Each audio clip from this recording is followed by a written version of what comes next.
오늘은 내 맘대로 안 될 때라는 제목을 가지고 우리가 함께 은혜를 나누도록 하겠습니다. 정말 우리가 살아가면서 내 맘대로 안 될 때가 내 맘대로 되는 때보다 훨씬 더 많지 않겠나 이런 생각이 듭니다.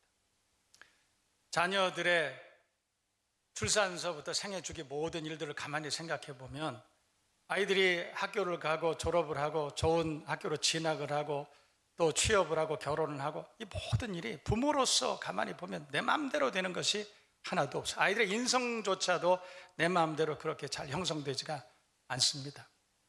자녀들의 문제만 그런 것이 아닙니다. 가정사 모든 것이 내 마음대로 되지 않는 것이 훨씬 더 많은 그런 경험으로 우리에게 다가오지 않느냐. 배우자 문제도 마찬가지고 또 이웃과의 관계도 마찬가지고 사업을 할 때도 직장을 할 때도 다 마찬가지예요. 내 마음대로 되지 않을 때가 얼마나 많이 있는지 모릅니다. 그때마다 우리는 실망하고 침체되고 분노하고 낙심되고 때로는 두려워하고 그렇게 하죠. 우리가 살아가는 우리 인생에 내 마음대로 되는 것이 하나도 없기 때문에 우리는 날마다 딜레마를 경험하게 된다, 그런 뜻입니다. 그런데 그런 경험을 할 때 어떤 사람들은 낙심하고 침체되고 그렇게 살아가기도 하지만 그렇지 않은 분들도 참 많이 계세요. 하나님은 옳은 분이기 때문에, 하나님은 의로우신 분이기 때문에 지금 내가 이렇게 고난을 당하고 침체되고 내 맘대로 안 되고 그렇게 되지만 내 맘대로는 안 되지만 하나님 뜻대로는 되고 있다, 거기에 대한 확신을 가진 분들이 참 많이 계십니다. 여러분 그렇지 않습니까? 내가 내 맘대로 되지 않으면 하나님 뜻대로 되는 것 아니겠어요? 내가 하나님 앞에 기도하고 있었기 때문에 그런 것이죠. 물론 기도하지 않은 사람, 하나님께 우리의 삶을 온전히 의탁하지 않은 사람들에게는 저도 잘 모르겠습니다. 그러나 최소한 우리가 하나님 앞에 기도하고 있었다면 염려할 일 없다. 우리가 최소한 하나님 앞에 우리 자녀를 위해서 기도하고 있었고 배우자 가정을 위해서 기도하고 있었고 교회와 이 나라 민족을 위해서 내가 하나님 앞에 기도하고 있었다면 최소한 걱정할 일은 아니지 않느냐. 왜냐하면 내가 기도하고 있었는데 내 마음대로 안 됐다. 그럼 하나님 뜻대로 되는 것 아닙니까? 그러므로 걱정할 일 없다. 오늘은 그래서 신정론, 신의론이라고도 합니다. 하나님 오르시냐? 아니, 더 정확하게 말하면 하나님은 오르신 분이시라 라고 하는 그런 내용을 가지고 하박국서 전체를 개관하면서 우리가 함께 우리의 삶의 난제들, 딜레마를 함께 묵상하고 풀어보는 그런 시간을 가지도록 그렇게 하겠습니다. 하박국이라고 하는 이름 자체가 껴안은 자라는 뜻입니다. 그래서 이 하박국서의 전체 내용은 신앙 변증서죠. 불의가 선보다 득세할 수 있느냐? 큰 문제, 이게 큰 문제 두 가지의 논제를 제시하고 있는데 불의가 선보다 득세할 수 있느냐? 만약에 불의가 이 세상을 우리가 살아가면서 의롭지 않은 불의가 선보다 더 득세한다면 그렇다면 의인들은 어떻게 살아야 되느냐? 이 두 가지 큰 문제를 그렇게 다루고 있습니다. 우리는 좀 착하게 살려고 하는데, 우리는 믿음으로 살려고 하는데, 근데 세상이 불의해요. 의롭지 못합니다. 그래서 의롭게 살려는 사람이 항상 손해보고 의롭게 살려고 하는 사람들이 항상 어딘가에서 주류에서 밀려나고 그런 세상이 아니냐. 그렇다면 의로운 사람은 도대체 어떻게 살아야 되느냐라고 하는 것이죠. 거기에 대해서 하박국 2장 4절 재미있게 어떤 사람은 그렇게 말합니다. 하나님과 우리 사이에 합의사항. 그래서 제가 합의사항이 뭔가 그랬더니 하박국 2장 4절이라고 그렇게 하박국 2장 4절은 우리에게 대답을 해주시는데 오직 의인은 믿음으로 말미암아 살리라 함과 같으니라. 그러니까 불의가 이 세상에 가득하고 불만이 가득하고 내가 내 마음대로 내 세상을 그렇게 살아야 되는데 내 뜻대로 되지도 않고 낙심되고 침체되고 그렇게 될 때, 불의가 의로운 사람들을 삼킬 때 그때 우리가 어떻게 해야 되느냐? 그러나 의인은 오직 믿음으로 말미암아 살리라 함과 같으냐. 믿음으로 살라. 여기 믿음으로 산다라고 하는 것은 하나님을 의뢰하고 살아야 된다 이런 뜻이겠죠. 오직 의인은 하나님을 믿는 믿음으로 살리라 함과 같으니라. 이해되시면 아멘. 여러분 우리가 왜 하나님을 믿어요? 왜 의인들은 하나님을 믿습니까? 왜 불의한 세상 가운데 손해를 보더라도 왜 우리가 하나님을 의지하고 하나님을 믿고 살아야 되나요? 왜 하박국서는 오직 의인은 믿음으로 말미암아 살리라 함과 같으냐? 왜 의인은 믿음으로 살라고 했을까요? 그 뜻은 뭐냐면 하나님은 오르신 분이기 때문에 하나님은 옳으신 분이기 때문에 우리는 옳지 않지만, 우리는 불의하지만, 우리는 죄인이지만 하나님은 옳으신 분이기 때문에, 그래서 그 옳으신 하나님을 믿는 믿음으로 살리라 함과 같으니라, 그런 거예요. 두 번째는 하나님은 내가 나를 아는 것보다 나를 더 잘 알고 계신 분이기 때문에, 그래서 우리가 그 하나님을 믿는 믿음으로 살아야 되지 않느냐. 마지막 세 번째로는 하나님은 의로우신 사람들을 끝까지 사랑하시는 분이기 때문에, 그래서 지금은 우리가 침체되고 믿음으로 살려고 애를 쓰다가 손해를 보고 그것 때문에 낙심하고 그것 때문에 비주류가 된다 할지라도, 하나님은 의로우신 하나님의 사람들을 끝까지 사랑하시고 나보다 나를 더 잘 알고 계신 분이기 때문에 결국 반전, 역전의 은혜를 주실 것이다. 그것이 오늘 하박국서의 전체 우리에게 주시는 메시지가 되겠습니다. 하박국이 질문합니다. 첫 번째 질문이 1장 1절에서부터 11절까지이죠. 그 중에서 1장 2절 말씀을 보면, 여호와여 내가 부르짖어도 주께서 듣지 아니하시니 어느 때까지리까? 그러니까 하박국이 답답한 거예요. 그때 당시 유다는 하나님 앞에 엄청난 범죄를 저지르고 있었습니다. 유대의 말기, 그러니까 유다가 멸망하기 전입니다. 하나님께서 유다를 심판하시기 전에 유다의 그 죄악이 크게 달하고 있었습니다. 그때 선지자의 눈으로 볼 때는 이 나라는 도대체가 정상이 아닙니다. 하나님 앞에 범죄한 나라입니다. 왕으로부터 시작해서 저 어린 아이들까지 하나님을 경외하지 않고 예배하지 않고 그렇게 살아갑니다. 그때 하박국에 화가 난 거예요. 그래서 나라와 민족을 위해서 하나님 앞에 기도했는데 하나님께서 응답하시지 않아요. 그래서 1장 2절 보면, 여호와여 내가 부르짖어도 주께서 듣지 아니하시니 어느 때까지리까? 내가 강포로 말미암아 외쳐도 주께서 구원하지 아니하시나이다. 선지자가 그 유다를 향해서 하나님의 나라가 가까웠다, 죄에서 돌이키라 하고 그렇게 선포했는데도 불구하고 그들이 강포한 데서 돌아오지 않습니다. 그러니까 하나님이 만약에 오르시다면, 이 말이에요, 하나님이 만약에 오르시다면 이 문제만큼은 해결해 주셔야 되지 않습니까? 하나님이 만약에 오르시다면 우리 주변에 있는 이 불의한 사람들 이 문제점은 해결해 줘야 되는 것 아니에요? 하나님이 만약에 오르시다면 내가 하나님 앞에 그렇게 눈물로 기도했는데 이 문제만큼은 해결해 줘야 되는 것 아닙니까? 이 병에서부터만은 나를 구원해 주셔야 되는 것 아닙니까? 라고 하박국이 오늘 하나님 앞에 항의하고 있는 것입니다. 두 번째 이런 질문했습니다. 1장 13절 보세요. 주께서는 눈이 정결하심으로 악을 참아 보지 못하시며 패역을 참아 보지 못하시거늘. 그러니까 하박국 머리 좋은 사람이죠. 하나님 이런 분 아닙니까?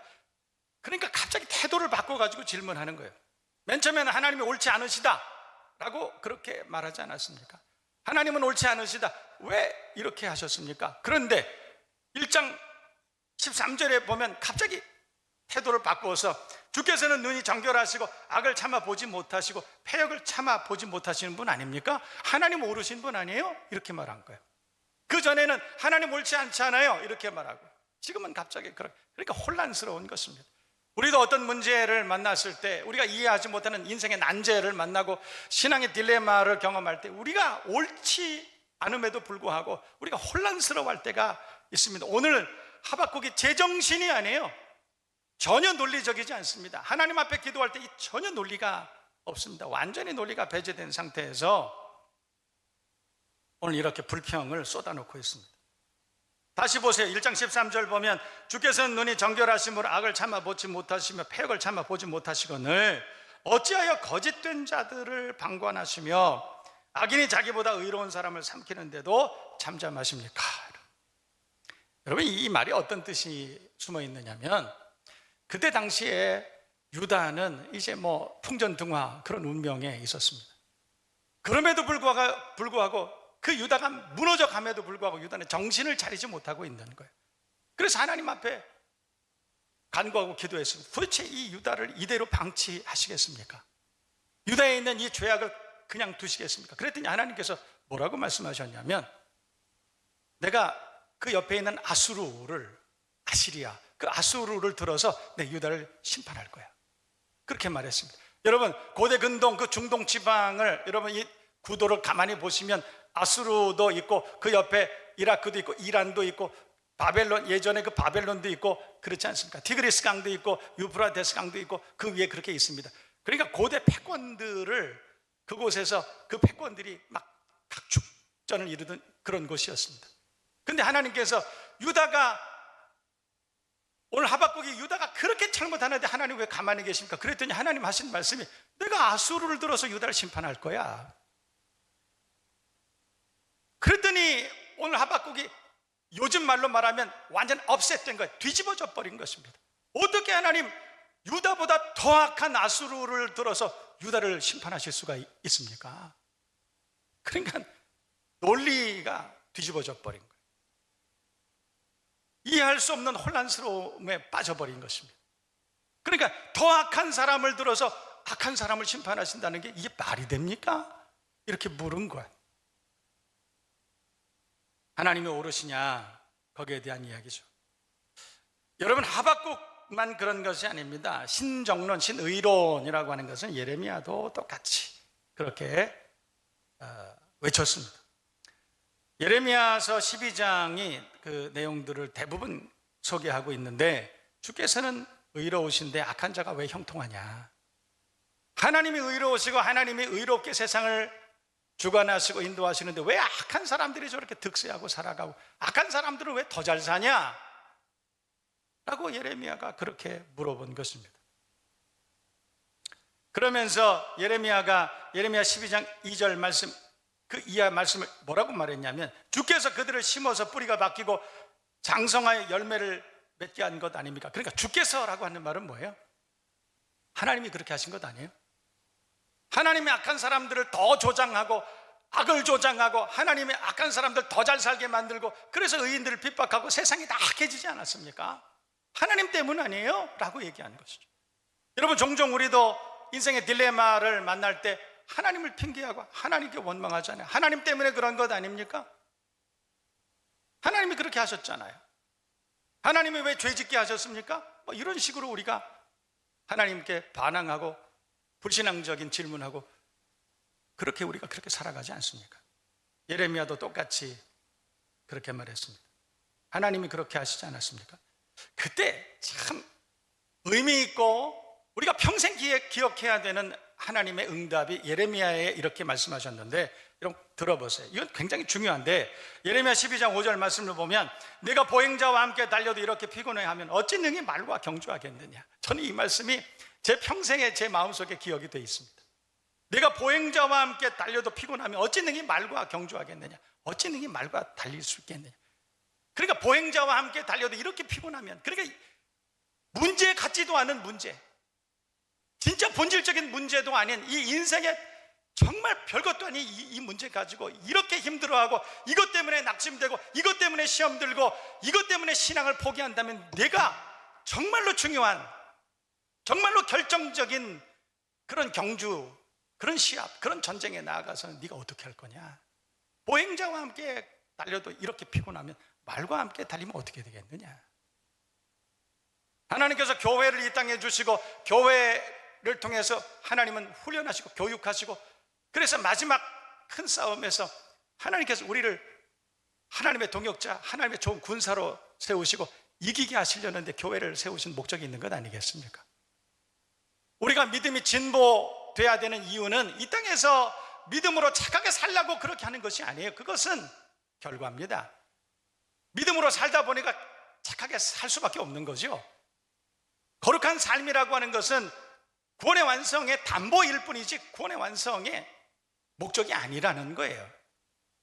그러니까 우리가 믿음으로 사는 이유는 뭐냐면, 마지막 예수 이 땅에 재림하시는 그날에 마지막 나팔 울려 불 때에, 그때에 예수를 대장 삼아서 모든 그리스도인들이 훈련받은, 기도로 무장하고 성령으로 충만한, 하나님께서 길리우신, 숨겨두신 그 엄청난 믿음의 사람들이 마지막 전투에서 사단의 권세와 악한 자들과 싸워서 마지막 때 그 전쟁에서 승리하게 하기 위해서 교회 세우신 것 아닙니까?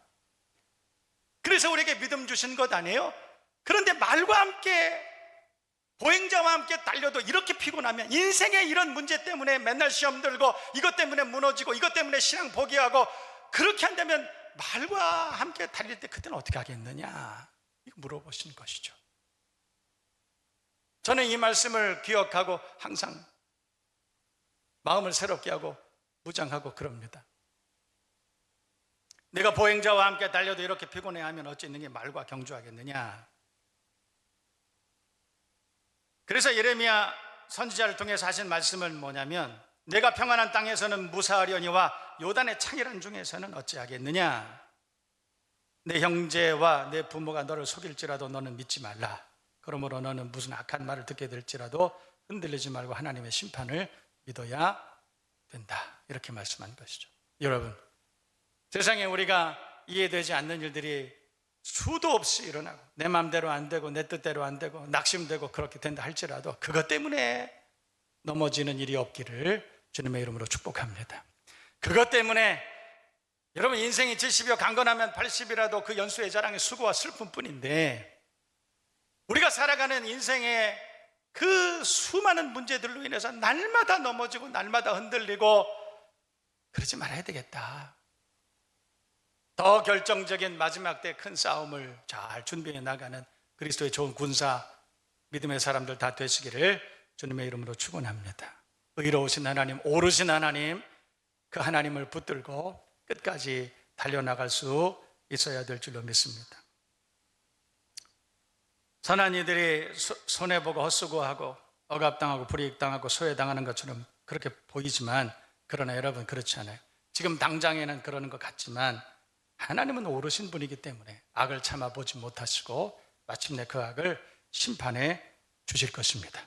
오늘 하박국서에 하박국의 이런 질문에 대해서 하나님께서 몇 가지 대답을 해주셨는데, 첫 번째는 2장입니다. 오늘 본문이죠. 1절과 2절 말씀을 보면, 내가 내 파수하는 곳에 서며 성루에 서리라. 그가 내게 무엇이라 말씀하시는지 기다리고 바라보며 나의 질문에 대하여 어떻게 대답하시는지 보리라. 하나님 앞에 질문했잖아요. 그리고 나서 오늘 하박국 선지자가 어떻게 대답하시는지 내가 성루에 서서 한번 볼 것이다. 여러분, 우리가 기도해야 돼요.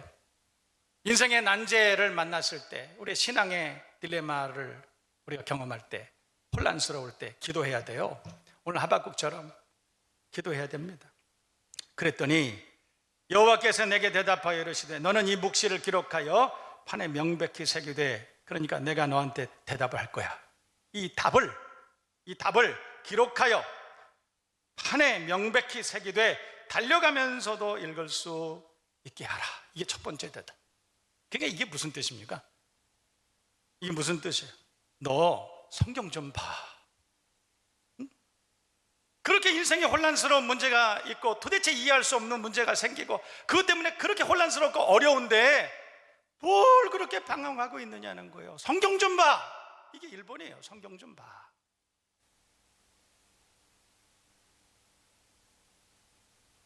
내 뜻대로 안 되고 불만이 가득하고 내 마음대로 안 돼서 속상하고 침체되고 혼란스럽고 그럴 때 하나님 말씀 앞으로 돌아오는, 하나님 말씀 앞에 설 수 있는 여러분 될 수 있기를 주님의 이름으로 축원합니다.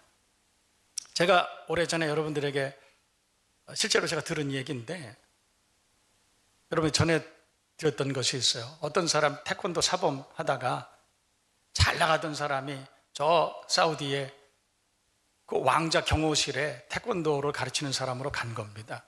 근데 그 나라가 석유로 부자 나라기 때문에 연봉이 어마어마했던 것 같아요. 가서 몇 년 동안 일하면서 돈을 엄청나게 모았습니다. 그랬는데 태권도 사범인데 뭐 가르치다가 인대가 끊어져 버린 거예요. 그런데 태권도 사범이 인대가 끊어졌다는 그건 끝난 겁니다. 그런데 돈은 이미 많이 모아놨기 때문에, 그래서 이걸 가지고 뭐 하지? 그래서 돌아오는 것을 택한 것보다는 저 브라질로 이민을 갔습니다. 그곳에 가가지고 큰 그 공장을 하나 인수를 해서, 그래서 거기서 사업을 했는데 어느 날 그 공장이 부도가 난 거예요. 그때까지는 자기가 스스로 얼마나 참 대단한 사람인지, 자기 스스로 자수성가해서 이만큼 큰 부를 이루었다, 자부심도 있었고 막 그랬던 것 같습니다. 그랬는데 어느 날 이게 한꺼번에 망해버린 거예요. 가지고 있었던 거 다 끝난 거예요. 인대 끊어졌죠. 더 이상 사범 노릇할 수 없습니다. 돈도 다 잃었죠. 창피해서 고국에 돌아올 수가 없어요. 그래서 미국으로 갔습니다. 가서 한인사회, 여러분 LA에 있는 한인타운 이런 데 가면 평생 미국이지만 영어 한마디 안 해도 살 수 있다는 거 여러분 혹시 아시나요? 가면 순댓국집도 있고 해장국집도 있고 다 있습니다. 그곳에 갔습니다. 갔더니 기도원이 있더래. 기도원. 아내는 예수 잘 믿는 사람. 그래서 그 아내가 어느 날 남편이 너무 혼란스러워하니까 도대체 하나님이 살아계시면 뭐 이런 얘기 맨날 하고 그러니까 여보 우리 기도하러 갑시다. 기도하러. 그래서 기도원에 그 미국 땅에서 기도하러 갔다는 거예요. 그래서 기도하다가 며칠 몇 날을 금식하고 기도하다가 하나님 말씀을 발견했습니다. 신명기 8장 말씀인데 신명기 8장에 내가 내게 재물 얻을 능을 주셨음이로다. 그걸 발견한 거예요. 그러니까 하나님이 재물 얻을 능력을 주시는 거구나. 내가 내 힘으로 돈을 벌고 내 힘으로 이렇게 잘 살 수 있고 내 힘으로 했던 것이 아니라 하나님이 주셨던 거였구나. 하나님 말씀을 깨닫게 됐습니다. 여러분 우리가 혼란스러울 때 제발 좀 성경을 읽으라. 오늘 성경이 그렇게 말씀해요. 먼저 성경을 좀 보라. 답답하고 혼란스럽고 낙심되고 두려워하고 그때 제발 성경 좀 보라. 이게 첫 번째 주신 대답이에요. 두 번째는 2장 3절이에요. 이 묵시는 그러니까 이 하나님의 약속의 말씀은 정한 때가 있나니 그 종말이 속히 이르겠고 결코 거짓되지 아니하리라. 비록 더딜지라도 기다리라. 지체되지 않고 반드시 응하리라. 그러니까 비록 더딜지라도 두 번째는 기다리라. 하나님 말씀 앞에 오라. 그리고 그 말씀을 듣고 깨달으라는 거예요. 그리고 기다리라. 기다려. 뭘 기다려? 마냥 기약 없는 시간을 기다리라는 것이 아니에요. 여러분 성경은 연대기적으로 보는 방법도 있지만 사건적으로 보는 것도 있어요. 뭐 카이로스, 크로노스 이런 거 많이 들어보셨잖아요. 우리가 지식적으로는 다 알고 있는 것 아닙니까? 하나님의 시간이라는 것이 우리가 직선적으로 이해할 수도 있지만 그러나 우리가 사건적으로 이해해야 되는 것 아니에요. 그러니까 기다리라고 하는 것은 시간을 기다리라는 것이 아니에요, 여러분. 하나님의 사건을 기다리라는 것입니다. 하나님의 때를 기다리라는 거예요. 그 때라고 하는 것은 우리가 말하는 1000년, 2000년, 500년 이런 것이 이런 개념이 아닙니다. 그것은 부자적인 이해입니다. 그러니까 하나님의 때를 기다리라. 하나님 어떻게 하시는지, 그러니까 하나님의 때를 기다리라고 하는 것은 하나님을 기다리라는 것이에요. 이해되시면 아멘. 두 번째 하박국에게 주신 말씀은 너 하나님 기다려야 되지 않느냐. 첫 번째는 말씀 앞으로 나와서 좀 제발 성경 좀 보라. 혼란스러울 때 방황하지 말고 술집 찾아가지 말고 노래방 찾아가지 말고 친구들 찾아가지 말고 하나님 앞으로 나오라. 그렇게 말씀한 거예요. 그리고 그 하나님을 기다리라. 그러면 하나님께서 구원해 주실 것이다. 여러분 1m 신앙이라는 거 여러분 알고 계시죠? 1m 신앙. 어떤 광산업자가 있었습니다. 평생을 팠습니다. 틀림없이 금이 있다고 생각하고 틀림없이 금이 있다는 정보, 첩보 다 가지고 있었습니다. 평생을 팠는데 금이 안 나와요. 근데 확신은 있어. 그래서 자기 아들에게 물려줬습니다. 야, 여기 파면 틀림없이 금이 나온다. 근데 내가 평생 팠는데 안 나왔어. 너 열심히 이 광산을 좀 팠으면 좋겠다. 아들이 받았어요. 그래서 팠어요. 근데 아무리 파도 안 나와. 아무리 파도 안 나와. 그래서 거짓말인가 보네. 거짓말인가 보네. 아빠 잘못 알고 평생을 잘못 헛수고하셨네. 팔아버렸어요. 그걸 인수한 사람이 땅을 파기 시작합니다. 1m 팠더니 금이 나오더래. 극단적인 예화일 수 있습니다. 그러나 이 이야기가 우리에게 시사하는 지혜가 있습니다.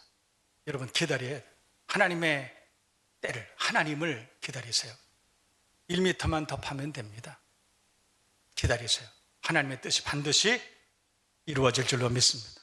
세 번째 답입니다. 2장 4절이죠. 보라 그의 마음은 교만하며 그의 속에서 정직하지 못하니라. 그러나 의인은 그의 믿음으로 말미암아 살리라 함과 같다. 그러나 저는 그러나 이게 이 문장 안에 있는 접속사가 굉장히 중요하다고 생각해요.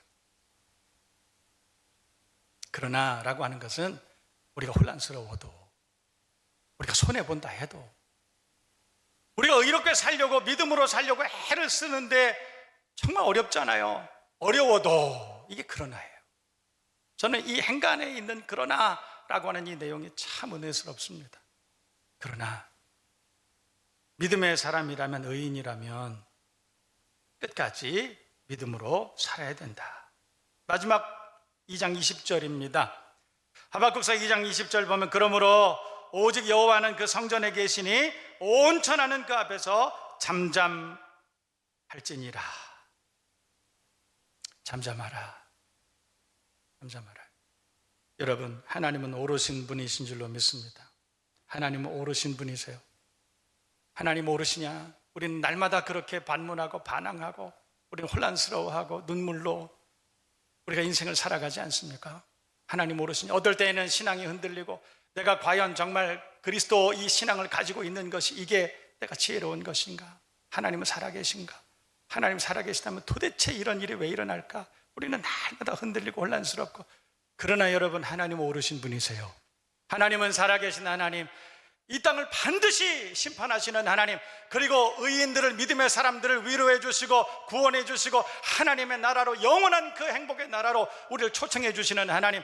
그러므로 우리가 인생 70, 80 사는 동안에 우리가 혼란스럽고 흔들리고 그렇게 된다 할지라도 결코 흔들리지 말고 견고하여 주의 일에 더욱 힘쓸 수 있는 하나님의 사람들 되어야 할 줄로 믿습니다. 여러분, 인생이 힘듭니까? 힘들지 않은 인생은 아무도 없습니다. 그러나 그 가운데 하나님의 약속의 말씀을 붙들고 견고하여 흔들리지 않고 하나님의 일에 더욱 힘쓰며 주의 나라를 바라보고 그날의 영광스러운 그 부활의 그 놀라운 은혜에 참여할 수 있는 저와 여러분, 이 땅의 모든 교회가 되시기를 주님의 이름으로 축원합니다.